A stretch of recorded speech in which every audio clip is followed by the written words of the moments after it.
রাসূলুল্লাহ কি উপায় হবে আমার,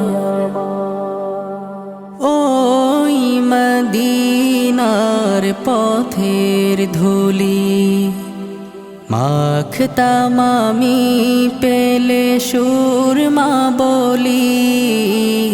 ওই মদিনার পথের ধুলি মাখতাম আমি পেলে সুরমা বলি।